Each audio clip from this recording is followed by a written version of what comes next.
Hello friends, स्वागत है आपका सिलेक्शन ऑडिट में।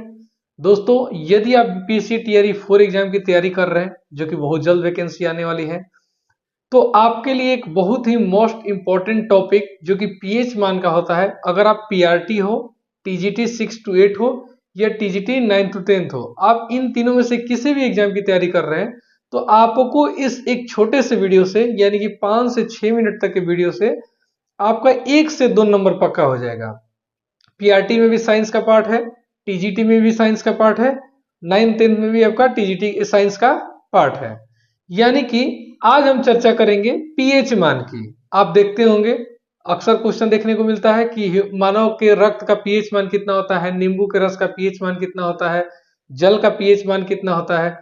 इन सबको हम एक अच्छे तरीके से समझ लेंगे, एक कंसेप्ट के द्वारा समझ लेंगे, तो आपको रटने की आवश्यकता नहीं होगी। इस वीडियो के बाद आपको रटने की जरूरत नहीं पड़ेगी। आप इसका सारा स्टोरी से लेकर और सारा मान को भी हम आपको बता देंगे, आपको याद हो जाएगा। तो चलिए वीडियो स्टार्ट करते हैं। देखते हैं पीएच यानी कि पोटेंशियल ऑफ हाइड्रोजन, इसका फुल फॉर्म होता है। क्या है ये? एक ऐसा पैमाना जो किसी पदार्थ की, ध्यान रखिएगा, जो किसी भी पदार्थ की अम्लीयता यानी कि एसिडिटी या क्षारीयता यानी कि एल्केनिटी यानी कि जिसको बेस भी बोला जाता है, को मापने के लिए उपयोग किया जाता है। मतलब कि पीएच मान जो होता है किसी भी पदार्थ के में कितना अम्ल है या वो क्षार है, इसका वो एक पैमाना है, वो मापने का एक कार्य करता है। जैसे दिया हुआ है, इसका जो रेंज होता है पीएच मान का 0 से लेकर 14 तक का होता है। यानी कि आप जितने भी पीएच मान देखिएगा वो 0 से लेकर और 14 तक होता है। ठीक है, सबसे कम अम्लीयता कौन है, सबसे ज्यादा क्षारीय कौन है या सबसे ज्यादा अम्लीय कौन है, सबकी चर्चा करेंगे। तो देखिए यहां हम कुछ लिखे हुए हैं। इस जो पीएच मान को 3 पार्ट में डिवाइड किया जाता है। रटने से नहीं होगा, आपको थोड़ा सा समझना पड़ेगा। पीएच मान को 3 पार्ट में डिवाइड किया गया है, एक अम्लीयता, एक न्यूट्रल और एक क्षारीय। अब क्या होता है, किसका रेंज कितना होता है, यानी कि अगर 0 से कहां तक का अगर पीएच मान रहेगा तो उस पदार्थ को अम्लीय बोलेंगे। अगर कहां से कहां तक पीएच मान रहेगा तो उसको हम क्षारीय बोलेंगे, या न्यूट्रल किसको कहेंगे। तो देखिए एक एग्जांपल के द्वारा हम समझाए हैं।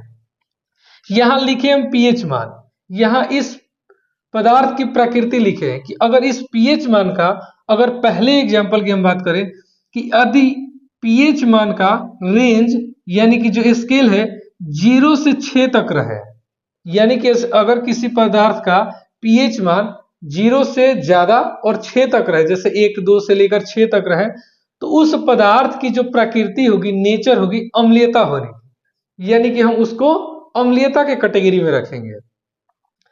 जैसे एग्जाम्पल दिया हुआ है नींबू का रस, सिरका, कोल्ड ड्रिंक जो कि हम पीते हैं। अगला जो होता है 2 नंबर में कि जिसका पीएच मान 7 हो, एग्जैक्ट 7, तो जो पदार्थ होता है न्यूट्रल होता है। ठीक है, वो बिल्कुल न्यूट्रल होता है। एग्जाम्पल में दिया हूं शुद्ध जल, यानी कि इस पृथ्वी पर जल ही एक ऐसा पदार्थ है जिसका पीएच मान 7 होता है, और वो क्या है, न्यूट्रल है, ना कि अम्लीय है और क्षारीय। ना अम्लीयता की श्रेणी में उसको रखेंगे, ना क्षारीयता की श्रेणी में रखेंगे। वो क्या है, वो भी शुद्ध जल, समुद्र का जल नहीं। जल में अगर एसिड थोड़ा सा भी हो गया तो अम्लीय कैटेगरी में आ गया, अगर क्षारीय हो गया तो क्षारीय कैटेगरी में चला जाएगा। एक शुद्ध जल ही जो प्योर वाटर होता है, इसका पीएच मान होता है 7, जो कि न्यूट्रल की कैटेगरी में रहता है, बिल्कुल न्यूट्रल है, ना अम्ल है ना क्षार है। ऑब्जेक्टिव क्वेश्चन पूछ भी लेता है कि इनमें से कौन सा ऐसा पदार्थ है जो कि ना अम्ल है और ना ही क्षार है, तो उसका आंसर क्या हो जाएगा, शुद्ध जल। तीसरा जो होता है कि अगर 7 से, अभी आप 7 पे है, 0 से 6 तक पढ़ लिए, क्या होता है, अम्लीयता। 7 अगर है तो ये आपका हो गया न्यूट्रल। अगर 7 से ज्यादा और 14 तक पीएच मान रहे किसी पदार्थ का, तो आता है क्षारीय कैटेगरी में, यानी कि बेसिक में आता है। किस कैटेगरी में आ जाता है, क्षारीय कैटेगरी में आता है। जैसे एग्जाम्पल दिया हुआ है, दिख रहा होगा, साबुन या बेकिंग सोडा। अब आपके मन में आ रहा होगा कि सर इस नींबू के रस का पीएच मान कितना होता है, सिरका का पीएच मान कितना होता है, शुद्ध जल का पीएच मान तो आप देख लिए, इस साबुन, बेकिंग सोडा, इन सब का पीएच मान कितना होता है। बस 1 मिनट में और आपका वीडियो कंप्लीट हो जाएगा और आपका 1 से 2 नंबर पक्का हो जाएगा। इस 3 कैटेगरी को जानना बहुत जरूरी है कि अगर पीएच मान का रेंज 0 से 6 तक है तो पदार्थ अम्लीय है, अगर पीएच मान का मान 7 है तो पदार्थ न्यूट्रल यानी कि शुद्ध जल है, अगर पीएच मान का किसी पदार्थ का पीएच मान 7 से लेकर 14 तक है तो वो पदार्थ क्षारीय है।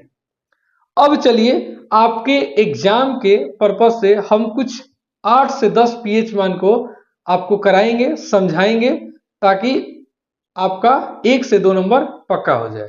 तो चलिए देखिए, तो चलिए अब हम पीएच मान देखते हैं कुछ पदार्थों का जो कि आपके एग्जाम के लिए बहुत ही इंपॉर्टेंट है। इससे बाहर आपके एग्जाम में क्वेश्चन नहीं पूछता है। अगर आप प्रैक्टिस सेट लगा ले या प्रीवियस ईयर क्वेश्चन देख लें तो इसी जितना हम लिखे हैं लगभग 10 है, इसको याद करने से ज्यादा जरूरी है इसको समझना। अभी हम आपको 3 पार्ट में पीएच मान का बताए हैं। 0 से अगर 6 तक हो, 0 से अगर 6 तक पीएच मान हो तो अम्लीयता की कैटेगरी में आता है। अगर 7 से ज्यादा 14 तक हो तो क्षारीय कैटेगरी में आता है। तो चलिए इसलिए हम 2 पार्ट में इसको बांट दिए हैं ताकि आपको याद नहीं करना पड़े, समझना पड़े। पहला मैं लिखा हूं हाइड्रोक्लोरिक अम्ल। सबसे ज्यादा एसिडिक जो पदार्थ होता है वो आपका होता है हाइड्रोक्लोरिक अम्ल। इसका पीएच मान लगभग 1 होता है, ध्यान रखिएगा। हाइड्रोक्लोरिक अम्ल का पीएच मान लगभग 1 होता है। अगला है नींबू के रस का पीएच मान लगभग 2 होता है। ऑप्शन आपका 2 ही मिलेगा, ठीक, लेकिन एग्जैक्ट एक्यूरेट नहीं आ सकता है, पॉइंट में रखता है समथिंग। लेकिन अगर आप कहीं भी पढ़े, चाहे एनसीईआरटी बुक पढ़े, कहीं भी पढ़े, तो आपको 2 ही मिलेगा, 1 ही मिलेगा, या जो हम वैल्यू लिखे आपको एग्जाम से लेकर बुक में यही मिलेगा। तो अगर नींबू के रस की हम बात करें तो नींबू के रस का पीएच मान होता है, देखिए जो सबसे ज्यादा खट्टा होता है उसका अम्लीयता मान यानी कि उसका पीएच मान सबसे कम होता है, यानी कि 0 के नजदीक होगा। यानी कि सबसे अम्लीय पदार्थ जो है हाइड्रोक्लोरिक अम्ल है, इसका पीएच मान 1 होता है। ध्यान रखिएगा, क्वेश्चन पूछ देता है सबसे ज्यादा अम्लीय पदार्थ कौन है, तो आपका हाइड्रोक्लोरिक अम्ल है। उसके बाद आता है नंबर नींबू के रस का। नींबू के रस का पीएच मान होता है 2, इसको आप नोट कर लीजिएगा। तीसरा आता है सेव के रस। सेव तो मीठा होता है लेकिन उसमें भी अम्लीयता रहती है, उसका भी पीएच मान 3.5 होता है, ठीक है, याद रखिएगा। उसके बाद आता है सिरका। सिरका का पीएच मान जो हम अचार में यूज करते हैं विनेगर, उसका पीएच मान 3 होता है, याद रखना। ये काफी बार क्वेश्चन एग्जाम में पूछा जाता है, ये आपका बहुत ही वीवीआई क्वेश्चन है। ये सिरका का पीएच मान कितना होता है, तो 3 होता है। उसके बाद जो कोल्ड ड्रिंक यानी सॉफ्ट ड्रिंक जो हम पीते हैं उसका पीएच मान 4 होता है, ध्यान रखना है। यानी कि कोल्ड ड्रिंक जो सॉफ्ट ड्रिंक होता है उसका पीएच मान 4 होता है। उसके बाद है टमाटर का रस, यानी कि टमाटर के रस का जो पीएच मान होता है वो 4.2 होता है, ध्यान रखना है इसको भी। उसके बाद होता है दही, जो दूध से दही जमता है, यानी कि उस दही में भी अम्लीयता होती है और उसका पीएच मान होता है 4.5। आपके एग्जाम के पर्पस से बस इस 7 को याद रखना है। किस कैटेगरी वाला, एसिडिक वाला यानी कि अम्लीयता वाला। यानी कि इसका देखिए सारा मान कितना है, 0 से लेकर 6 तक ही है। उसके बाद हम आपको बताए हैं न्यूट्रल। न्यूट्रल क्या होता है, शुद्ध जल, उसका 7 रहता है, ये आपको याद रखना है। अब आता है तीसरी जो कैटेगरी है क्षारीय पदार्थ की होती है। देखिए हम यहाँ सिंबल दे दिए हैं, यानी कि इसका पीएच मान 7 से ज्यादा होगा और 14 से कम होगा या 14 के बराबर होगा। तो इसमें सबसे पहला आता है जो कि बहुत ही इंपॉर्टेंट आपके एग्जाम के लिए रहता है, रक्त का पीएच मान कितना होता है। तो रक्त का पीएच मान आपका होता है 7.4। इसको याद रखिएगा, बहुत ही इंपॉर्टेंट क्वेश्चन है। रक्त का पीएच मान यानी कि रक्त का पीएच मान जो होता है 7 से ज्यादा यानी कि 7.4 होता है। अगला है बेकिंग सोडा। बेकिंग सोडा का होता है पीएच मान 8.3, ध्यान रखना है। बेकिंग सोडा का जो पीएच मान होता है 8.3 होता है। उसके बाद जो साबुन आप जो यूज करते हैं साबुन, इसका जो पीएच मान होता है लगभग 9 होता है। अब इसमें भी अलग अलग कैटेगरी का अगर साबुन लीजिएगा तो उसमें पॉइंट में डिफरेंस आ सकता है। वैसे अगर आप देखिए बुक में या कहीं भी, तो साबुन का जो घोल का पीएच मान रहता है वो 9 से 10 तक का रेंज दिया रहता है। ठीक है, तो आपके क्वालिटी के ऊपर डिपेंड करेगा, लेकिन लगभग 9 के बराबर होता है। मिल्क ऑफ मैग्नीशिया, इसका पीएच मान होता है 10.5 यानी कि 10.5 के करीब।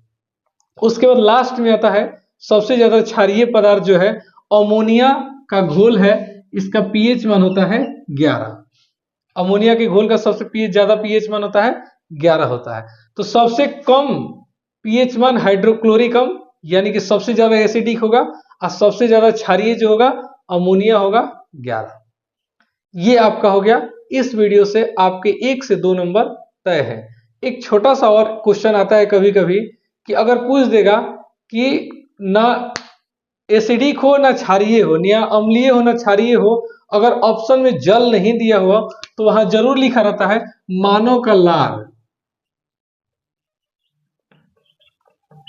मानव के लार का जो पीएच मान होता है ये आपका 6.8 से 7.4 तक होता है, लगभग 7.2 तक, 7.2 तक होता है। तो देखिए ये जो मानव के लार का जो पीएच मान होता है ना 6.8 से 7.2 तक रहता है, ठीक लिए। तो इसलिए अगर आपका न अम्लीयता न क्षारीयता का ऑप्शन अगर पूछ दे तो अगर शुद्ध जल की जगह मानव का लार रहे तो आपको टिक करना है, क्योंकि देखिए ये कभी कभी क्या होता है कि ये आपका न्यूट्रल के कैटेगरी में आ जाता है। तो इस वीडियो में इतना ही। अगर आप बीपीएससी टीआरई 4 एग्जाम की तैयारी कर रहे हैं तो हमारे चैनल से जुड़े रहिए। चैनल को लाइक, सब्सक्राइब और अपने दोस्तों के साथ जरूर शेयर कीजिए। धन्यवाद।